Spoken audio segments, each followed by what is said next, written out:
G'day guys, this is Radmore speaking and welcome to today's video. Today we're taking a look at the public test server for update 0.7.6. Patch notes are up on the website. Just like last time, we can go through these quickly, then have a look at the game client, and then I'm going to show a replay because we have operation. So first up in the notes this morning, American light cruisers are finally coming. So with the last patch, we got the heavy cruisers, and the Cleveland was moved to tier 8. I hope everyone's had fun with the new heavy cruisers and the new tiers. I know I certainly have. So with the new update, we'll get the tier 6 cruiser, the Dallas, the Helena at tier 7, the Seattle at tier 9, and Worcester at tier 10. These are not yet available for playing on the public test server, however we can view those. I will show you that very shortly.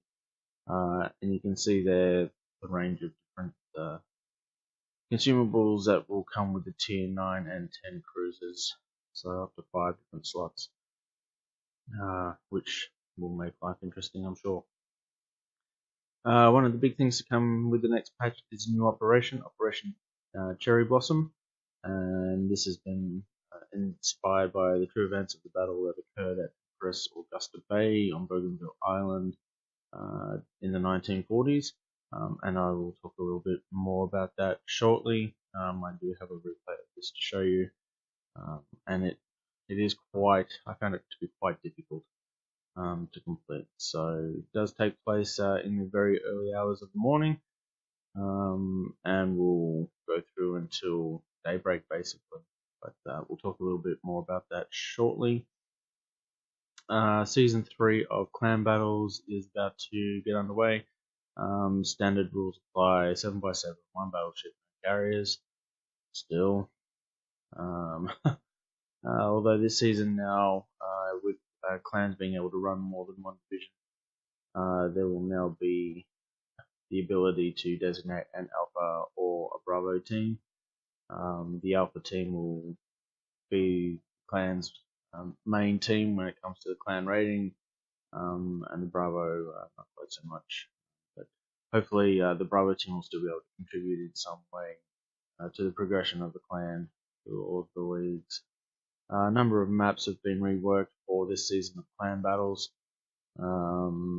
just to improve competitive gameplay. So if we take a look at hotspot here, so this is, I think, what it currently looks like, and that's what it's going to go to.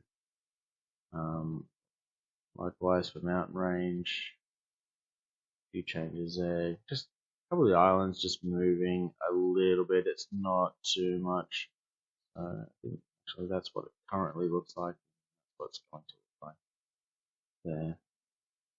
So a few minor changes. We'll just have to see how they play out. Something new that's coming is the Arsenal, and now the ability to earn coal and steel for various purchases, and you can use some of those purchases to. Sorry, you can use coal and steel to purchase flags, ships, equipment, upgrades, all that sort of thing, and I will show you that in more detail. New York Port is going to get a bit of a makeover for the upcoming 4th of July celebrations in the US. Remember, this patch will drop towards the end of June, so it'll be just in time for that. Expect quite a fanfare for that, and also with the release of the light cruisers as well, there's going to be a lot of US stuff flying around at that point in time. So that's the end of these notes. I thought they were quite light on. There will be no doubt another week of testing after this weekend, and no doubt the release patch notes will be far more comprehensive. But anyway, for the moment, let's just bring in the game client and take a look around. So here we are, we're in New York. You can see quite festive there, with fireworks and celebrations on Brooklyn Bridge, etc. It's a nice enough port. I don't mind, but it's not a port that I generally tend to use a lot of the time. Okay, so as I was talking about earlier, the Arsenal. So here we go. Just go in here for a minute.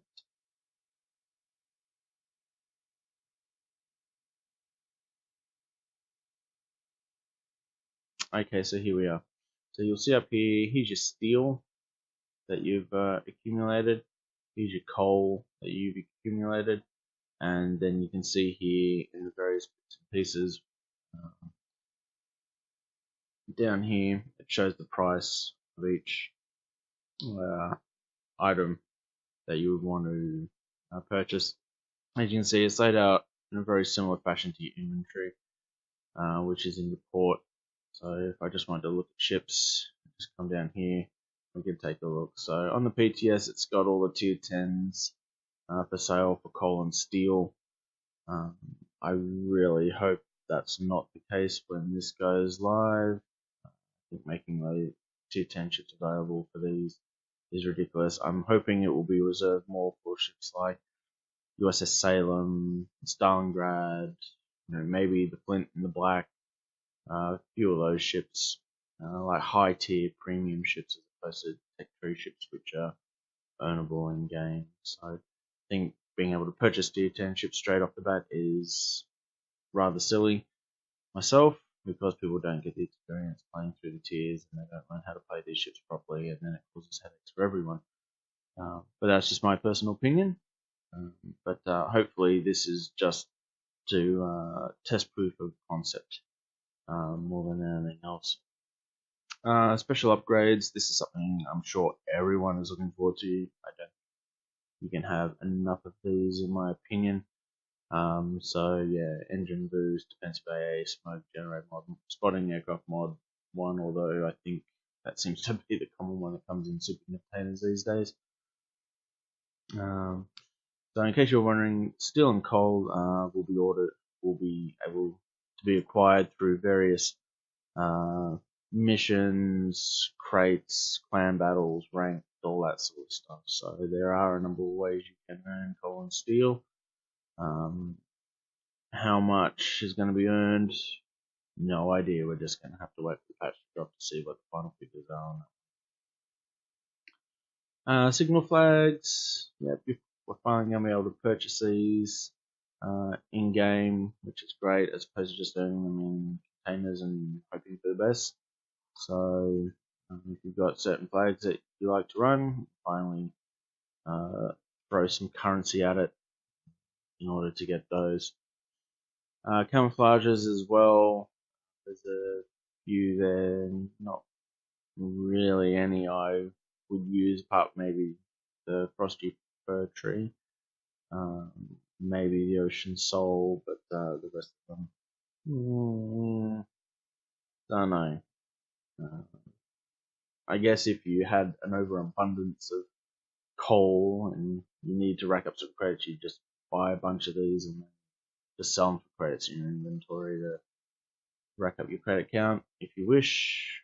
I know, might be a good way to do it, but at the moment, nothing really there. I'm hoping this is just proof of concept and there will be a lot more available for us to purchase, but we're just going to have to wait and see. Containers, okay, so Humphrey Bismarck, Dunkirk, Google La France. Again, all available for coal. Gonna have to wait and see what happens there when it goes live. And discount coupons. I'm not too familiar what this is all about. So I don't know. Maybe it's just what's applied at the moment for the sake of the PTS. Up in the top right corner here, maybe what you're seeing here in the coal is already the discount. So again, wait and see, and wait for the patch to go live. But that's just a brief overview of the Arsenal, coal and steel, and it's just sort of some of the things you're going to be able to spend those commodities on. Okay, moving on. So you can see here US Tech Tree. See here the light cruisers coming soon. So if we just go in here, and here's Dallas, Tier 6. Looks like a nice little cruiser actually. Very keen to get my hands on this and test it out. I'm not a community contributor or a super tester, so I've never played these, so I don't know what they're going to be like. But they certainly look like they're going to be a lot of fun. At least if the videos I've watched by the community contributors are anything to go by, I imagine they will be. Yeah, everyone's already got Cleveland. Seattle. No, they look very low to the waterline, very close freeboard. I think the concealment is going to be very, very good. And finally, the wood stuff at tier 10, often described as the American Minotaur. Yeah, we're just going to have to wait and see what happens with this. A lot of the stats are like this is still being tweaked, hence why they're not yet in the game. Otherwise, you know, they may have been released along with the last patch. Not the case, but it is what it is. So now we've had a look at that, we will go and have a look at Operation Cherry Blossom. Okay, so here we are in the mission. I am in the Tier 8 heavy cruiser, the Baltimore, and this is Operation Cherry Blossom. So it's loosely battled on an actual battle that happened during World War II, known as the Battle of Empress Augusta Bay, which took place on the 1st to the 2nd of November 1943. It was also known as the Battle of Gazelle Bay, Operation Cherry Blossom, and in Japanese sources, the Sea Battle of Bougainville Island. The naval battle was a result of Allied landings on nearby Bougainville in the first action of the Bougainville campaign of World War II, and may also be seen as part of the Solomons and New Guinea campaigns. The battle was significant as part of a broader Allied strategy known as Operation Cartwheel, aimed at isolating and surrounding the major Japanese base at Rabaul. The intention was to establish a beachhead on Bougainville Island, within which an airfield would be built. The naval battle took place at the end of the first day of landings around Cape Torokina, as the Japanese sorted a large force from Rabaul in an effort to replicate the success they had achieved at Savo Island in August 1942 in response to the Allied amphibious landings in eastern Solomon Islands. Ultimately, the covering force of US warships was able to turn back the Japanese force, and the landings around Cape Torokina were successful. So as you can see here, we're starting in the very early hours of the morning. It is a night campaign, and it's broken down into a number of different sections. So the first part is obviously allowing these transports to escape the area as quickly as they can. And you might notice there the flares which are generated by the Japanese in order to try and spot Allied shipping. So you will face off against quite a large number of Japanese cruisers and destroyers in this mission. It is pretty much a venerable piece torpedo soup, basically. So any force that you take into this battle, you need to have a well-balanced force. It is restricted to Tier 8 cruisers from the Allies, so that's the US, UK, French, Russian, missed any? I think that's it. Ships. So,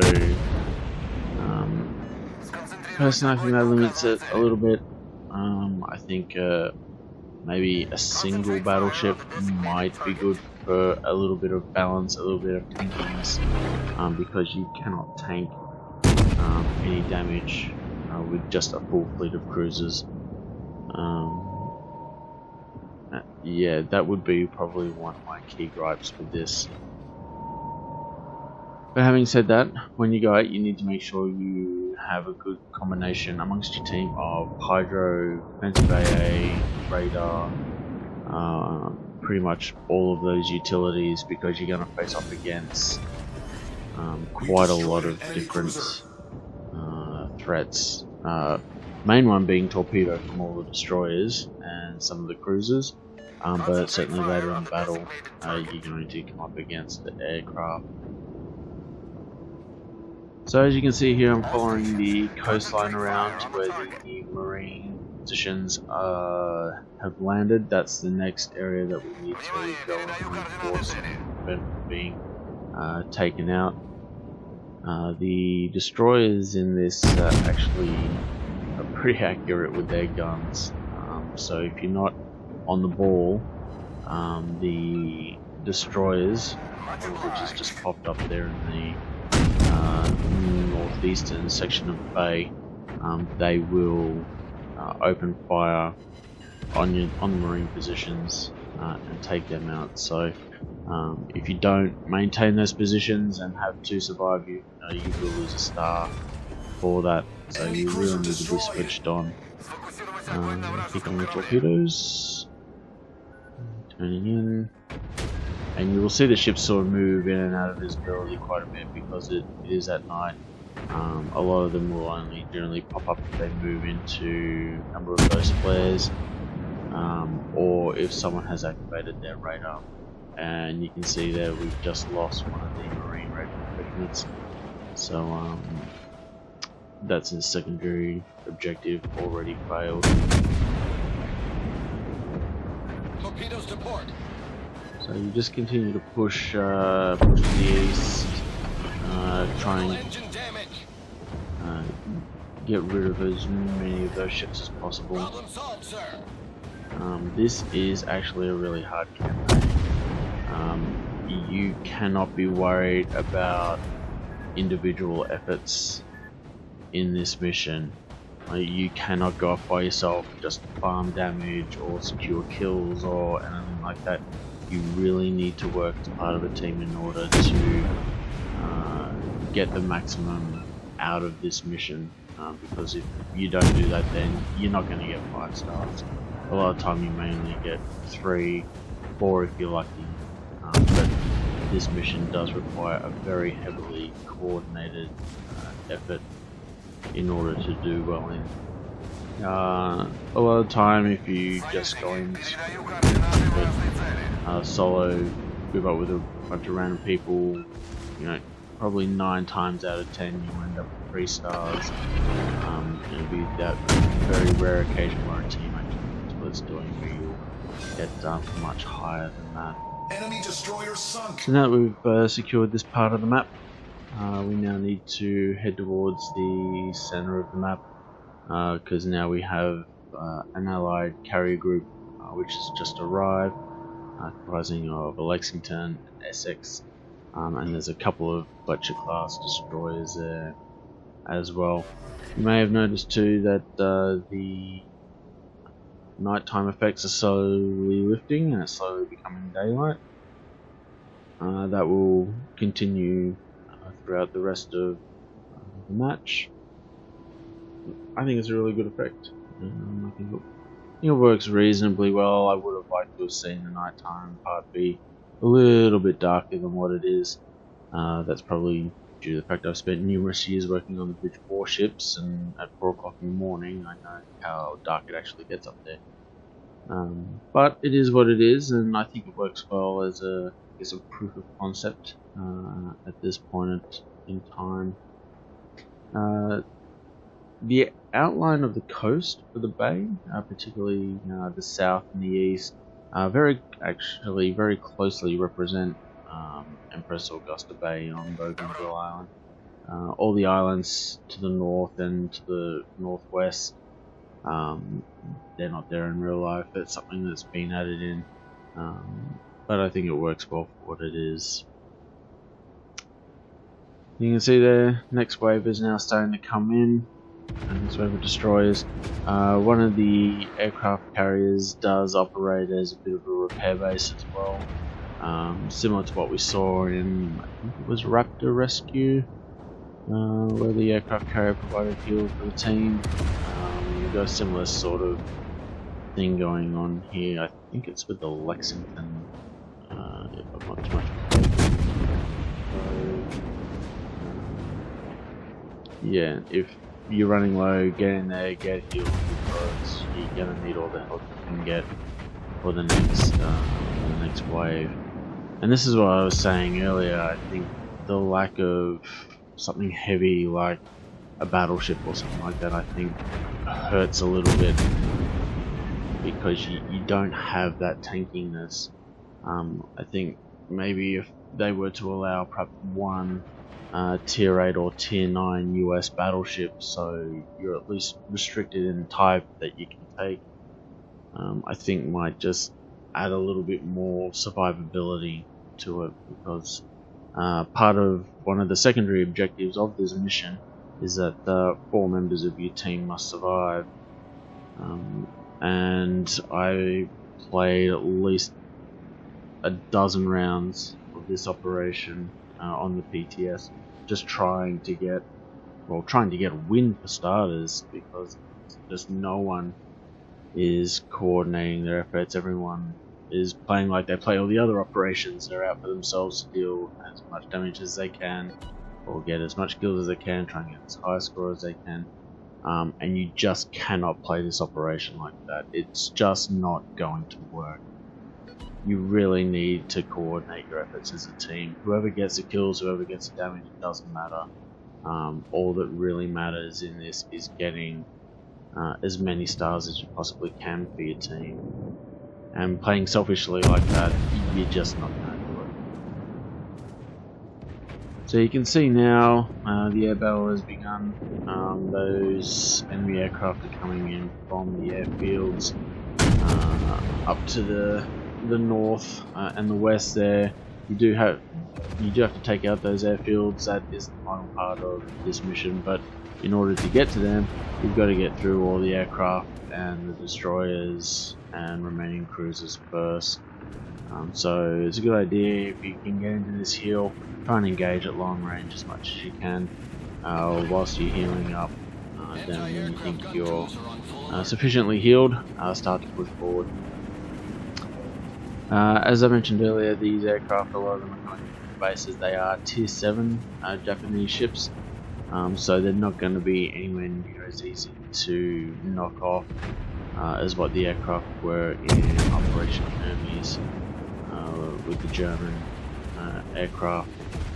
So you're going to need defensive AA, or you're going to need ships with defensive AA at least to assist in taking a bit of the burden off in that regard. So the first wave of aircraft is now stopped. We expect the next wave fairly soon.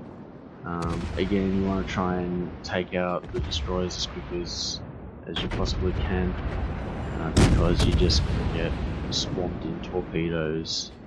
And when you're trying to avoid torpedoes and you're at slow speed, that's time that you're not engaging the ships. So now, as far as what ships to take in this operation, I played the Baltimore quite a bit in this just to see if I could make it work. I played the Cleveland a couple of times. I didn't play any of the other ships from the other allies at this point in time. I might wait till the patch goes live.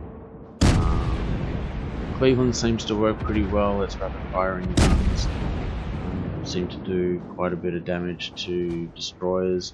The Baltimore is good, and that's got a decent radar on it. It's also heavy hitting against cruisers, and the defensive AA against the enemy aircraft is also really good as well. Not that I shot down many planes in this one,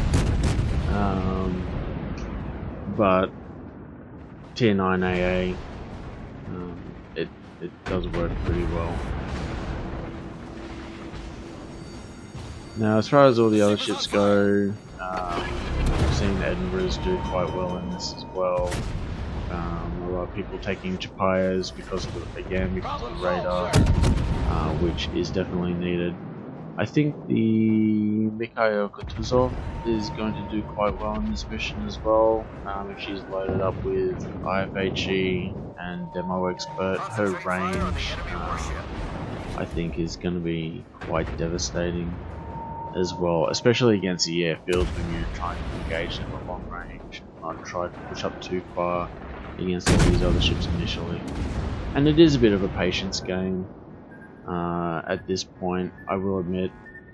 Try and stay in a group, stay around your carriers. Use the defensive AA within the group to try and knock the aircraft out. And then when you feel like you've got the enemy team down to a manageable point, then start to push forward to try and engage those airfields. Not doing too badly at the moment. We've got two cruisers to the west. They're pushing up.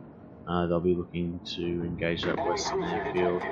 I'm only just starting to come within range of the northern airfield, but my immediate focus is obviously drawn to the cruisers, and that becomes a bit of a balancing act as well. So because there's always going to be ships spawning, so you need to balance what you engage with trying to complete the objectives as well. Recommend firing HE at the airfields because you are going after buildings. APs are not going to do very much. There was no sort of real concrete structures that I could tell when I was firing at it, so you're definitely going to want HE there. But in situations like this, broadside cruisers definitely go with the armor piercing. Problem solved, sir.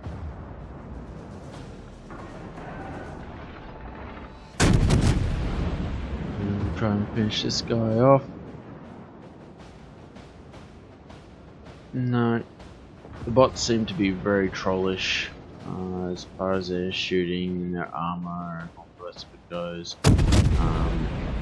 In the earlier stages of the mission where it's still at night, your dispersion is nerfed somewhat to allow for the reduced visibility.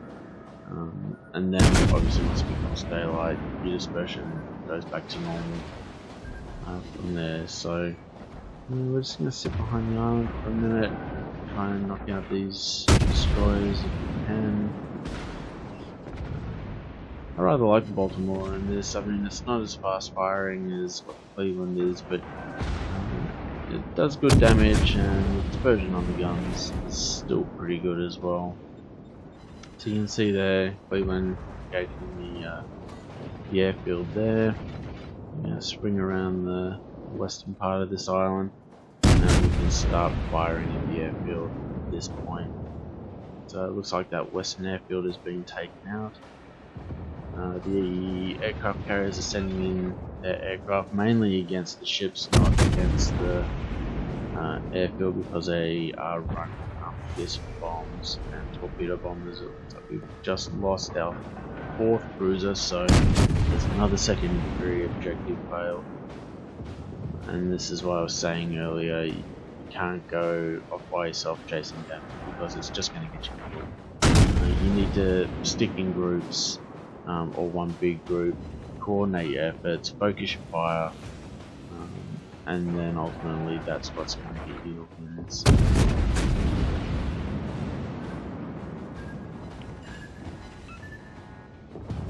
That cruiser there over, trying to get him finished off, and then I can go back to shooting the airfield.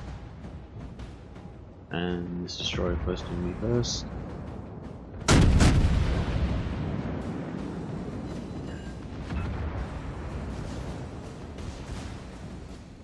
Not dealing too bad damage. And more torpedoes. Airfield is taken up, and that's pretty much game over. We've completed the primary objective there. So anyway guys, that was a look at the patch notes for the public test server for the next patch 0.7.6, and also a look at Operation Cherry Blossom, the new Tier 8 Allied cruiser operation which is coming to World of Warships. I hope you enjoyed the video. I hope that the showcasing of that operation plus my thoughts on it has provided a bit of a good insight into that. Don't know what's going to happen with the PTS next weekend. I'll be very interested to see the patch notes and what any further changes, if anything, they make. It could just be another round of testing for the operation, but I guess we'll just have to wait and see. Anyway, guys, I hope you liked the video. If you like it, please hit the like button. If you didn't, then hit the dislike button. Hit that subscribe button if you want to see more.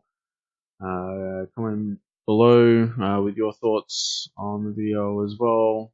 Any help is greatly appreciated. You can also find me on Twitch and Patreon and Facebook.